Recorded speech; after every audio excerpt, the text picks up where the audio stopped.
Cette semaine, est-ce que les langues autochtones varient beaucoup entre les différentes nations? Oui, bienvenue à Parole autochtone. Ici, c'est Mélissa Mollin-Dupuis. Cette semaine, j'ai reçu une de ces questions que j'adore recevoir, c'est-à-dire sur les langues autochtones, parce que de plus en plus, la présence justement du sujet des langues autochtones dans les médias, dans le milieu politique, est en train de se prononcer. Et il y a de plus en plus une reconnaissance justement de l'importance de protéger ces langues, et même au point de les reconnaître comme des langues nationales avec le français et l'anglais. Mais pourquoi est-ce que c'est un sujet si large et pourquoi justement il y a des différences dans les langues? C'est qu'au Canada, si on regarde la carte juste du Canada, il y a 12 grandes familles linguistiques. Les familles linguistiques, ça veut dire que dans cette famille-là, certaines des langues vont se ressembler, mais ne pas du tout avoir la même sonorité, les mêmes mots. Et à travers ces 12 familles-là au Canada, on a une soixantaine de langues. Donc, vous pouvez imaginer, si on rajoute en plus à travers ces langues-là les dialectes, eh bien là, on va aller encore plus multiplier les sonorités, les connotations, les mots du territoire.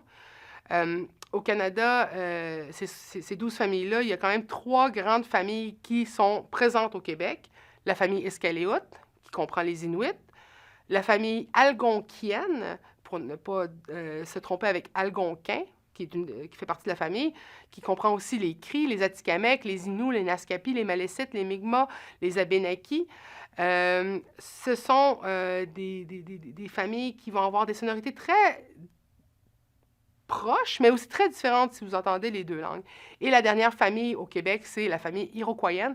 Et là, on va parler des Mohawks et des Hurons-Wendat. Si on regarde en deux familles très différentes, c'est-à-dire la famille Iskaliut et la famille algonquienne, il y a quand même les Inuits et les Inuits. Alors, un Innu, un Inuk, c'est quand même les mots qui sont semblables parce qu'on partageait le même territoire. Donc, par ce partage du territoire-là, on avait quand même, on se fréquentait, on échangeait. Donc, j'ai 2 modèles de cartes que j'ai trouvées qui étaient excellentes. Il y en avait une de National Geographic qui expliquait justement ces groupes linguistiques-là, ces familles-là, mais encore dans une, comment je dirais, dans une division qui est beaucoup plus des groupes. Et il y en a une autre, c'est une carte interactive qui comprend les langues, mais aussi les territoires traditionnels dans la compréhension des langues.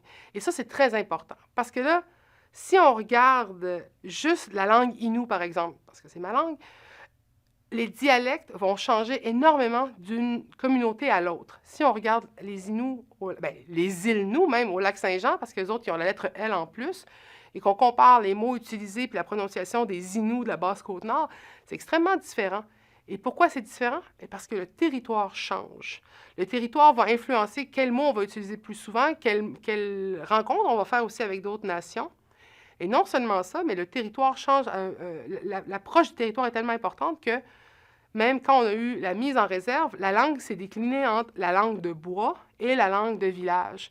Et c'est ce qui fait que beaucoup de jeunes aujourd'hui n'ont pas accès à la langue de bois puisqu'ils n'ont pas accès au territoire comme leurs grands-parents pouvaient le faire autrefois. Donc, même l'accès au territoire change les prononciations, change les mots qui vont être utilisés et ça a un regard très important. Donc, la langue n'est pas uniquement une question de groupe, mais une question de territoire.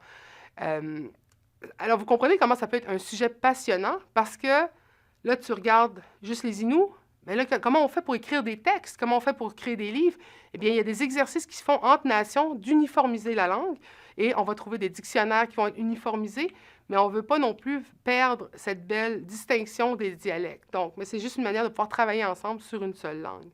J'espère avoir répondu à la question. J'espère que ça vous a piqué la curiosité d'en poser plus. N'hésitez pas à nous envoyer des questions.